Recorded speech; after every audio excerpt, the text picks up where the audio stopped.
നമ്മുടെ കേരള മുഖ്യമന്ത്രി പിണറായി വിജയൻ പുതിയൊരു വിവാദത്തിന് തിരികൊളുത്തിയിരിക്കുകയാണ്.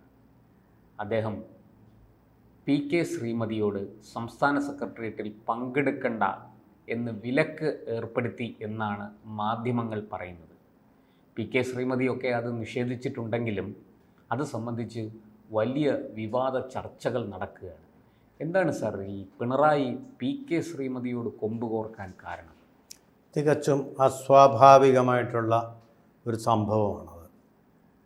എന്ന് പറഞ്ഞാൽ പാർട്ടിയുടെ സെക്രട്ടേറിയറ്റിൽ ആര് പങ്കെടുക്കേണ്ട എന്ന് തീരുമാനിക്കേണ്ടത് തീർച്ചയായിട്ടും ഒരു സംസ്ഥാനത്തിൻ്റെ മുഖ്യമന്ത്രിയല്ല, മറിച്ച് പാർട്ടിയുടെ സംസ്ഥാന സെക്രട്ടറിയാണ്.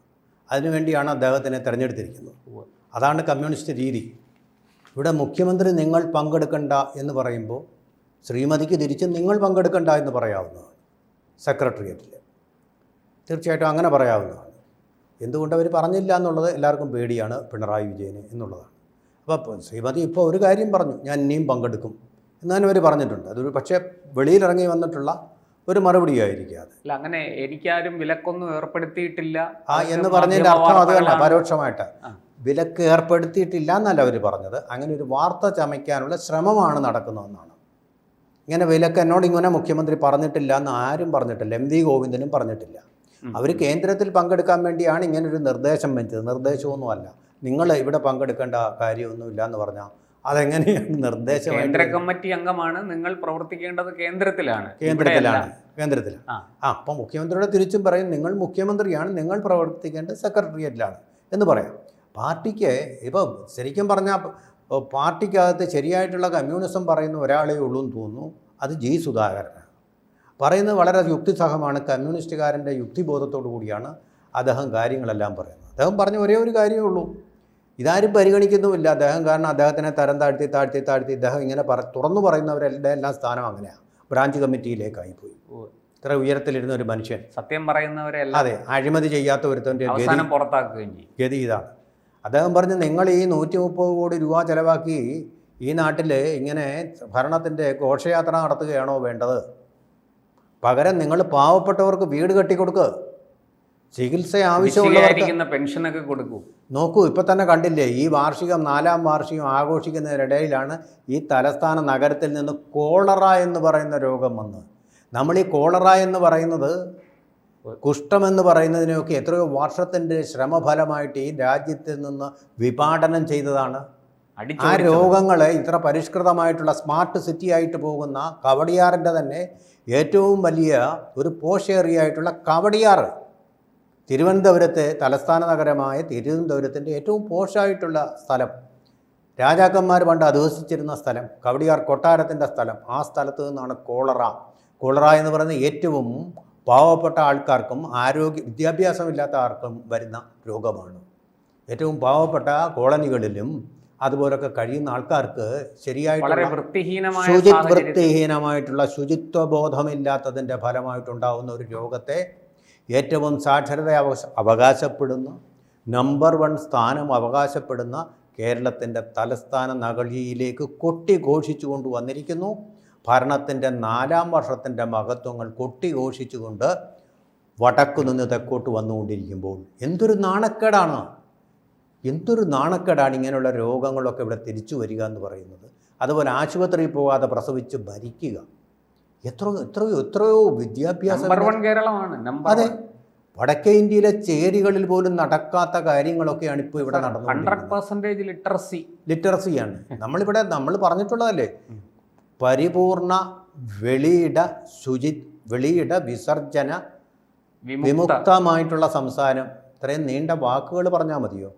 അതിൻ്റെ ഫലങ്ങൾ കാണുന്നില്ല. അതിൻ്റെ ഫലമായിട്ടാണ് ഇങ്ങനെ ശുദ്ധമല്ലാത്ത വെള്ളം കുടിച്ചിട്ട് അണുക്കൾ നിറഞ്ഞ. അല്ല സാർ, നമ്മുടെ ഈ കേരളത്തിൽ നിന്ന് ലഭിക്കുന്ന ജലം, നമ്മൾ ശുദ്ധജലം എന്ന് പറയുന്ന കിണറ്റുവെള്ളം അടക്കം, അതിൽ കോളിഫോം ബാക്ടീരിയയുടെ അളവ് വളരെ കൂടുതലാണ്. നമ്മുടെ നദികളിൽ ഒഴുകുന്ന വെള്ളം, അതുപോലെ തന്നെ നമ്മുടെ കിണറുകളിൽ നിന്ന് കിട്ടുന്ന വെള്ളം, ഭൂഗർഭജലം, ഇതിലൊക്കെ കോളിഫോം ബാക്ടീരിയയുടെ അളവ് അനുവദിച്ചിരിക്കുന്നതിലും അനുവദനീയമായിരിക്കുന്നതിലും ഒക്കെ വളരെ വളരെ കൂടുതലാണ്. ഈ കോളി എന്ന് പറയുന്ന ബാക്ടീരിയയാണ് ഇതുണ്ടാക്കുക. ഈ കോളി ബാക്ടീരിയയുടെ അംശം വളരെ കൂടുതലാണ്.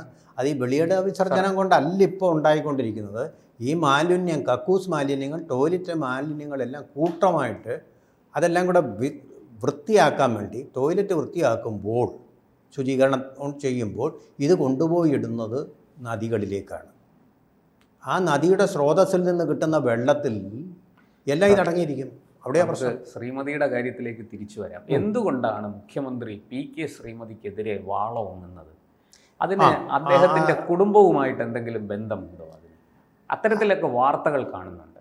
അതിൽ പ്രധാനപ്പെട്ട ഒരു കാര്യം, ആരോഗ്യമന്ത്രിയായിട്ടുള്ള വീണ ജോർജിന് എതിരെ ഒരു കുരുക്ക് വന്നപ്പോൾ, ഒരു കേസ് വന്നപ്പോൾ അതിൽ പിന്തുണച്ചില്ല, പി.കെ. ശ്രീമതി പിന്തുണച്ചില്ല എന്നുള്ളത് തന്നെ ആയിരിക്കണം അതിലെ പ്രധാനപ്പെട്ട കാര്യം. അതുപോലെ തന്നെ സാർ, ഈ വീണ വിജയനെതിരെയും ആക്ഷേപം ഉയർന്നു. ഇപ്പൊ കുറ്റപത്രത്തിൽ പേര് വന്നു SFIOയുടെ അന്വേഷണത്തിൽ. പി.കെ. ശ്രീമതി ഒരു അക്ഷരം മിണ്ടിയിട്ടില്ല, വീണ വിജയനെ അനുകൂലിച്ചില്ല. അതും ഒരു കാര്യമാകാം. അതുപോലെ തന്നെ വേറൊരു കാര്യം ഇപ്പോൾ എനിക്ക് തോന്നുന്നത്, ഏറ്റവും ഒടുവിൽ ഇപ്പോൾ ചീഫ് സെക്രട്ടറി ഉണ്ടല്ലോ, Abraham, KM Abraham, principal secretary. നേരത്തെ ചീഫ് സെക്രട്ടറി ആയിരുന്ന ആളെ പിടിച്ച് പ്രിൻസിപ്പൽ സെക്രട്ടറിയും കൂടെ ആക്കി, കിഫ്ബിയുടെ ചെയർപേഴ്സണും കൂടെ ആക്കി വെച്ച് വാഴിച്ചുകൊണ്ട് ഇരിക്കുകയാണ്. അഴിമതിയുടെ നമ്പർ 1 വ്യക്താവാണ് അദ്ദേഹം എന്ന് പത്രപ്രവർത്തകർക്കിടയിൽ അന്നേ സംസാരമുള്ളതാണ്. ഇന്ത്യയിലും വിദേശത്തും കേരളത്തിനകത്തും ഒക്കെ ആയിട്ട് പല സ്ഥലങ്ങളിലായിട്ട് കോടിക്കണക്കിന് രൂപയുടെ സമ്പാദ്യം അനധികൃതമായി ഉണ്ടാക്കിയിട്ടുള്ളതാണ്. പത്രക്കാർക്കിടയിൽ അറിയാം, സംസാരമാണത്, എല്ലാവർക്കും അറിയാവുന്ന കാര്യമാണ്. ആ കാര്യം ഇപ്പോൾ CBI അന്വേഷണത്തിൽ പുറപ്പെട്ടിരിക്കുക. ആ നിമിഷം പോലും അദ്ദേഹത്തെ മാറ്റുന്നില്ല. മുഖ്യമന്ത്രി ഒരാളിൽ മനസ്സൂന്നിയാൽ അയാളെ ഒരിക്കലും, ശിവശങ്കറിനെ ഇതുപോലായിരുന്നു, അവസാന നിമിഷം വരെ പിടിച്ചുകൊണ്ടിരുന്നു. അതുപോലെ തന്നെയാണ് ഈ KM എബ്രഹാമിൻ്റെ കാര്യത്തിലും. അതുപോലെ ഉള്ള കാര്യങ്ങളിലൊന്നും പി.കെ. ശ്രീമതിയുടെ സപ്പോർട്ട് വേണ്ട രീതിയിൽ കിട്ടാത്തതായിരിക്കാം. സപ്പോർട്ട് തനിക്ക് കിട്ടാന്നില്ല എന്നുള്ള തോന്നൽ കൊണ്ടായിരിക്കാം. സാർ, അതിൻ്റെ അർത്ഥം പിണറായി വിജയൻ പാർട്ടിയിൽ ഒറ്റപ്പെടുന്നു എന്നാണ്? ഒറ്റപ്പെടുന്നു എന്നല്ല, അദ്ദേഹത്തെ എല്ലാവരും ഭയപ്പെടുന്നു. ഇപ്പോൾ MA ബേബി പോലും നോക്കൂ, വീണ വിജയനെ സാധാരണഗതിയിൽ യുക്തിസഹമായിട്ട് സംസാരിക്കുന്ന ഒരു വ്യക്തി, അദ്ദേഹത്തിന് പോളിറ്റ് ബ്യൂറോയുടെ തലവനായിട്ട്, more equal than the others ആയിട്ട്, അതായത് പാർട്ടിയുടെ അവസാന വാക്കാണ്, ദേശീയ സെക്രട്ടറി ആയിട്ട് തിരഞ്ഞെടുത്തോടുകൂടി യുക്തിബോധം നഷ്ടപ്പെട്ടു. വീണ വിജയൻ്റെ കേസ് തട്ടിക്കൂട്ടിയുണ്ടാക്കിയതാണെന്ന് പറയുന്നു. അതുപോലെ MV ഗോവിന്ദൻ പറയുന്നത് CBIയുടെ രാഷ്ട്രീയ അതിക്രമം. ഇവരുടെ പാർട്ടിക്കെതിരെ, പാർട്ടിയിൽപ്പെട്ട ആർക്കെതിരെ എന്ത് നടന്നാലും അതെല്ലാം അതിക്രമങ്ങളാണ്.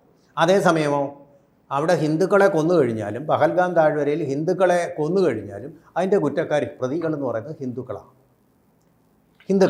ഗുജറാത്തിലെ അല്ല, അതിൻ്റെ ഒരു തമാശ ആലോചിക്കും. ഗുജറാത്തിൽ മുസ്ലിങ്ങൾ കൊല്ലപ്പെട്ടപ്പോൾ കുറ്റവാളികൾ ഹിന്ദുക്കൾ.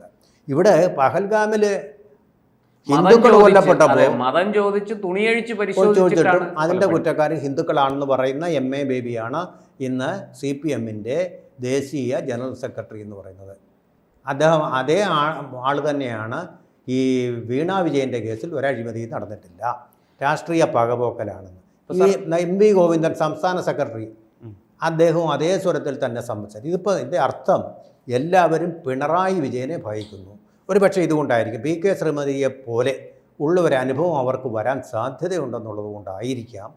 അല്ലെങ്കിൽ അച്യുതാനന്ദൻ്റെ ഗതികേട്, അല്ലെങ്കിൽ G. സുധാകരൻ്റെ ഗതികേട് തങ്ങൾക്ക് നാളെ ഭവിക്കാം എന്നുള്ള പേടി കൊണ്ട് എല്ലാവരും ഇദ്ദേഹത്തിൻ്റെ പിണിയാളുകളായിട്ട് മാറുന്ന വളരെ ഉണ്ടാക്കുന്ന ദുരന്തജന്യമായിട്ടുള്ള ഒരവസ്ഥയാണ് ഇവിടെ ഇപ്പോൾ അടങ്ങേറിക്കൊണ്ടിരിക്കുന്നത്. കൂടുതൽ വാർത്തകളും വിശേഷങ്ങളും നിങ്ങളിലേക്ക് എത്താൻ ABC മലയാളം സബ്സ്ക്രൈബ് ചെയ്യുക, ബെൽ ബട്ടണും അമർത്തുക.